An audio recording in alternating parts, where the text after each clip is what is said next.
បាទថ្ងៃនេះគឺគ្រូលើកយកទីកលឹកបាទមានចំនួន8ទីកលឹកដើម្បីរកបងប្អូនចូលរួមសិក្សាទាំងអស់គ្នាបាទពាក្យទី1បាទពាក្យថាសតណាពាក្យទី1ពាក្យថាសតអញ្ចឹងសតណាពាក្យជាគុណនាមបាទជាគុណនាមដែលជ្រះស្អាតបរិពិសុទ្ធនេះថាសតគាត់ណាឧទាហរណ៍មានជាអង្គធាតុសតបាទពាក្យថាសតគឺវាអត់មានការលាយអ្វីចូលគ្នាទេនេះគឺជាកម្លាំងពីអង្គធាតុតែមួយក៏ធាតុគីមីរបស់វាតែមួយធាតុថាសតដែរទី2លបាយជានាមមានថាដែលលាយចម្រុះគ្នាណាបាទជានាមដែលលាយចម្រុះគ្នាអញ្ចឹងពាក្យថាលាយចម្រុះគ្នានោះដូចគ្រូឧទាហរណ៍ប្រាប់យើងអញ្ចឹងណាតើតើជាមួយនឹងការលាយធាតុពីរយកគ្នាទឹកស្ករទឹកអំបិលហ្នឹងអានឹងថាលបាយកាលពីការលាយធាតុពីរវាច្រើនបញ្ចូលគ្នាដែរឧទាហរណ៍លបាយទឹកអំបិលអញ្ចឹងបាយទឹកអំបិលនេះវាកើតឡើងពីការយកអំបិលហ្នឹងទៅលាយជាមួយនឹងទឹកបាទនឹងថាលបាយទឹកអំបិលទី3ធម្មជាតិបាទចឹងធម្មជាតិខ្លួនអត់មានបានស្គាល់បានដឹងថាចឹងធម្មជាតិហ្នឹងជានាមមានថាអ្វីដែលកើតឡើងដោយឯងបាទមានអំណាចទៅបង្កើតវាទេនេះទៅជាស្ទឹងបឹងបួនទន្លេបាទព្រៃឈើសត្វហ្នឹងគឺជាធម្មជាតិដែលព្រៃភ្នំហ្នឹងបាទជាធម្មជាតិឯងឧទាហរណ៍ទឹកដីខ្យល់បាទជាធម្មជាតិបាទចឹងទាំងអស់នេះមានថាអត់មានអំណាចទៅបង្កើតវាឡើងទេនេះថាធម្មជាតិដែរទី4សង្កេតមិនទៅសង្កេតគូនពាក្យថាសង្កេតណាជាកិរិយាសព្ទពិនិត្យឲ្យឃើញច្បាស់ណាព្រោះឃើញច្បាស់ឧទាហរណ៍ថាគ្រូធ្វើពិសោធន៍មួយអញ្ចឹងកូនអត់នេះទៅធ្វើម៉េចកូននឹងទៅតាមដានសង្កេតមើលការពិសោធន៍របស់គ្រូអញ្ចឹងដើម្បីដឹងថាគ្រូធ្វើម៉េចដើម្បីកូនទទួលបានច្បាស់ទៅនឹងការសង្កេតនឹងចូលរួមទាំងអស់គ្នាដើម្បីដឹងថាគ្រូកំពុងធ្វើពីអ្វីបាទឧទាហរណ៍សិនសង្កេតមើលការបង្រៀនណាសង្កេតមើលការបង្រៀនទី5ញែកបាទអញ្ចឹងពាក្យថាញែកទៅណាជាកិរិយាសព្ទមានថាវែកចេញបាទវែកចេញឬក៏យើងចែកចេញបាទអាហ្នឹងថាវែកទេកូនបាទឧទាហរណ៍ថាឥឡូវគ្រូយើងមានសិស្សមួយក្រុមអញ្ចឹងមានប្រុសមានស្រីបាទ10ឬ20អញ្ចឹងមកគ្រូបានញែកសិស្សរបស់យើងជាប្រុស5ស្រី5ជាក្រុមមួយហៅថាការញែកហ្នឹងហៅថាការញែកឧទាហរណ៍ខ្ញុំញែកសិស្សជា2ក្រុមណាអាថាញែកគាត់ណាបំបែកទៅចែកនេះចឹងហើយញែកទី6បំណិតបាទបំណិតមិនទៅបំណិតខ្លួនជានាមមានថាការបិទបាទបិទហ្នឹងមិនមែនការបិទกระดาษបិទអីជាប់អីលើអីទេណាមិនថាបំណិតហ្នឹងគឺសំដៅទៅលើអីការគេដូចយើងយកទឹកចាក់ជាមួយនឹងអង្ករអញ្ចឹងណាដូចយើងអង្ករអញ្ចឹងយើងចាក់មកលាងទៅយើងចាក់ទឹកអង្ករចេញថាបំណិតណាថាបំណិតហ្នឹងឯងបាទឧទាហរណ៍ពូសំធ្វើបំណិតស្រាអញ្ចឹងបំណិតស្រាគេហៅថាការបិទស្រាហ្នឹងបងបាទគាត់បិទស្រាទៅមានថាអាចចំហាយរបស់នៃស្រាហ្នឹងវាចំហាយដល់ទៅវាបង្កើតបានទឹករាវបាទហើយរីឯអាកាសបាយអរបស់វាស្រាហ្នឹងគឺនៅតែដដែលវាមានការប្រែប្រួលទេបាទហ្នឹងបំណិតទី7ពិសោធន៍បាទកិរិយាសព្ទសាកល្បងឲ្យឃើញពិតបាទពិសោធន៍និងសាកល្បងឲ្យឃើញពិតឧទាហរណ៍ថាគ្រូបានបញ្យល់ប្រាប់កូនទាំងអស់គ្នាអំពីការធ្វើពិសោធន៍ជាមួយនឹងការយកកាហ្វេស្ករសហើយនឹងទឹកក្តៅលាយចូលគ្នាហ្នឹងដើម្បីបានជាទឹកកាហ្វេហ្នឹងអញ្ចឹងមានថាយើងយកកាហ្វេចាក់ចូលដាក់ចូលក្នុងស្ករទឹកមកទឹកក្តៅមកហើយយកស្ករមកស្ព្រាពីទៀតចូលមកកូរបាទយើងកូរបុកចូលគ្នាបានជាកាហ្វេណាទឹកកាហ្វេដែលយើងបានហូបបានទទួលទានថ្ងៃអាហ្នឹងមានថាគឺយើងការធ្វើពីពិសោធន៍ឲ្យឃើញពិតច្បាស់លាស់ឧទាហរណ៍គ្រូកំពុងពីពិសោធន៍បាទកំពុងពិសោធន៍ទឹកអំបិលកំពុងពិសោធន៍ទឹកស្ករចឹងទៅបាទទី8បាទជាពីចុងក្រោយស្រាវជ្រាវណាអញ្ចឹងស្រាវជ្រាវនឹងជាកិរិយាសព្ទមានថារាវរកឲ្យឃើញណារាវរកឲ្យឃើញមិនមែនកូនចិត្តដើរទៅរាវដៃរាវអីអាហ្នឹងរាវរកចឹងហៅស្រាវជ្រាវមែនទេមានតែពាក្យស្រាវជ្រាវគឺជាការសិក្សាអំពីអ្វីមួយការគេថាយើងស្រាវជ្រាវអំពីវត្ថុអ្វីមួយដើម្បីឲ្យឃើញជាក់ទៅច្បាស់បាទឧទាហរណ៍ពូសំជាអ្នកស្រាវជ្រាវបាទពូសំជាអ្នកស្រាវជ្រាវបាទនេះគឺជាពីកលឹកទាំង8ដែលគូលើមករៀនកូនថ្ងៃនេះបាទដើម្បីឈានចូលដល់មេរៀនរបស់យើងអញ្ចឹងពេលកូនសិក្សាពីកលឹកនេះហើយបងនឹងមានការយល់ដឹងច្រើនទៅលើពីមួយចំនួនដែលទាំងអស់នេះដែលស្ថិតក្នុងមេរៀនរបស់យើងអញ្ចឹងដើម្បីឈានចូលដល់ការអាសាមេរៀនក្រុមសាស្ត្ររបស់យើងឲ្យច្បាស់លាស់អញ្ចឹង ចឹងបន្តទីនេះគ្រូចង់សូមឲ្យបងប្អូននេះ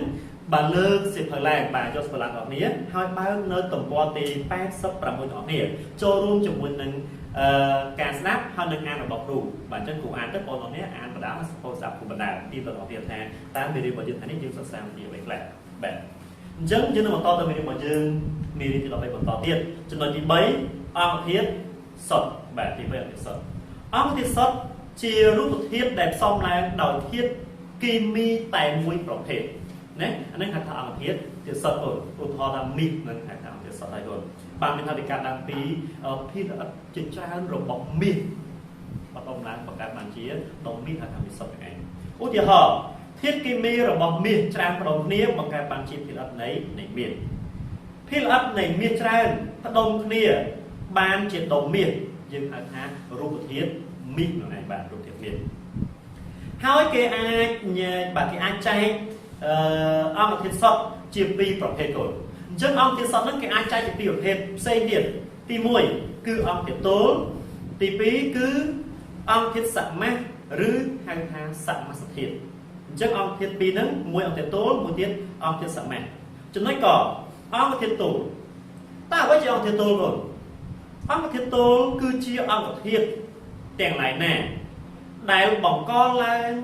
ពីធាតុគីមីតែមួយប្រភេទ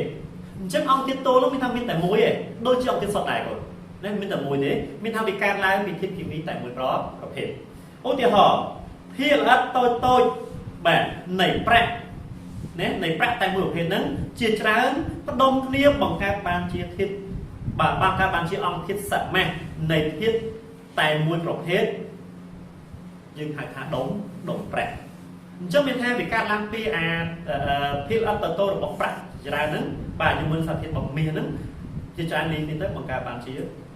ដុំប្រាក់ឯងបាទទី2ភាគល្អិតតូចនៃធាតុគីមីបាទរបស់តុងដែងតែមួយប្រភេទជាច្រើនផ្ដុំគ្នាបង្កើតបានជាអង្គធាតុសមាសដែរបាទនេះអង្គធាតុសមាសនៃធាតុតែមួយប្រភេទអញ្ចឹងវាបង្កើតបានជាដុំតុងដែងចឹងមានថាតុងដែងហ្នឹងមានហៅកាលឡើងពីភាគល្អិតរបស់ធាតុគីមីរបស់តុងដែងតែមួយប្រភេទហ្នឹងផ្ដុំគ្នាជាច្រើនដែលវាបង្កើតបានជាអង្គធាតុសមាសហ្នឹងបាទតែវាកាលឡើងពីធាតុតែមួយប្រភេទទេអញ្ចឹងមានថាអាភាគអត់ច្រើនឬអាធាតុបង្កឡើងពីអាភាគអត់តូចច្រើនហ្នឹងអានឹងច្រើនលីងនេះគេថាសមាសហើយគាត់បាទតទៅពេលប៉ុន្តែវាមានតែមួយប្រភេទទេអានឹងបង្កើតបានជាដុំតុងដែងឯងទី3ភាគល្អិតតូចនៃធាតុគីមីនៃមាសបាទដែលគ្រូបង្ហាញប្រាប់កូនបងប្អូននេះអញ្ចឹងបាទនេះណានេះគឺជាភាគល្អិតតូចនៃមាសហើយបាទផ្ដុំគ្នាជាច្រើនហ្នឹងបាទបង្កើតបានជាកូនវាបង្កើតបានជាដុំមាសនេះកូនបាទអញ្ចឹងវាបង្កើតបានជាដុំមាសហ្នឹងឯងអញ្ចឹងដុំមាសនេះវាកើតឡើងពីអីគឺកើតឡើងពីភាគល្អិតតូចបាទរបស់មាសជាច្រើនផ្ដុំគ្នាហ្នឹងនៃអាតូច្រើនហ្នឹងបាទអាតូច្រើនហ្នឹងវាគេហៅថាអង្គធាតុសមាសដែលណាវាច្រើនគឺជាសមាសហើយគាត់ប៉ុន្តែវាមានតែធាតុរបស់មាសតែមួយប្រភេទទេនេះវាបង្កើតបានជាដុំមាសហ្នឹងហើយបាទចំណុចទី2ចំណុចខអង្គធាតុសមាសឬសមាសធាតុតើអ្វីទៅដែលហៅថាអង្គធាតុសមាសឬសមាសធាតុហ្នឹងបាទអញ្ចឹងក្នុងនេះអង្គធាតុសមាសឬសមាសធាតុគឺជាអង្គធាតុទាំងឡាយណាដែលផ្សំឡើងពីធាតុគីមីច្រើនប្រភេទបាទអញ្ចឹងមានថាសមាសហ្នឹងវាផ្សំឡើងពីអាធាតុគីមីច្រើនប្រភេទដែលលីឡំចូលគ្នាហ្នឹងវាបង្កើតបានជាអង្គធាតុសមាសឧទាហរណ៍គ្រូយកអំបិលបាទលាយជាមួយនឹងទឹកអញ្ចឹងអង្គធាតុមានប៉ុន្មានកូនមាន2ហើយនេះមានធាតុគីមី2គឺអំបិលមួយនិងទឹកមួយបាទអញ្ចឹងហើយអាទឹកហ្នឹងទៀតសាអាទឹកហ្នឹងក៏ជាអង្គធាតុសមាសដែរណាក៏ជាអង្គធាតុសមាសដែរស្អីដោយសារវាកាត់ឡើងពីអីកាត់ឡើងពីអុកស៊ីហ្សែនហើយនិងហីដ្រូសែនដែលវាបង្កើតបានជាទឹកហ្នឹងឯងអញ្ចឹងវាគឺជាអង្គធាតុសមាសមួយបាទអញ្ចឹងវាលីឡំច្រើនបាទលីចូលគ្នារវាងអង្គធាតុបាទគីមីច្រើនប្រភេទឧទាហរណ៍ភាគល្អិតនៃអុកស៊ីហ្សែនច្រើនផ្ដុំគ្នាជាមួយធាតុគីមីនៃកាបូនច្រើនកូនស្គាល់កាបូនទេកូនបាទកូនស្គាល់កាបូនអត់ណាចឹងកាបូនច្រើនណាស់មិនកូនកាបូនដូចជាកាបូនមានសារធាតុពណ៌ខ្មែរដែលគ្រូបរៀនយើងក្នុងចំណុចមេរៀនមុនចឹងណាវាមានដូចថា គេចាំប្រើវានៅជាបណ្ដូលខ្មៅដៃបណ្ដូលម៉ូទ័របាទហ្នឹងគេហៅថាសន្តិការកាបូនអញ្ចឹងពេលគេយកសេននិងកាបូនក្នុងជាច្រើនហ្នឹងបង្កើតបានជាអង្គធាតុសមាសដែលគេហៅថាឧស្ម័ននេះថាឧស្ម័ន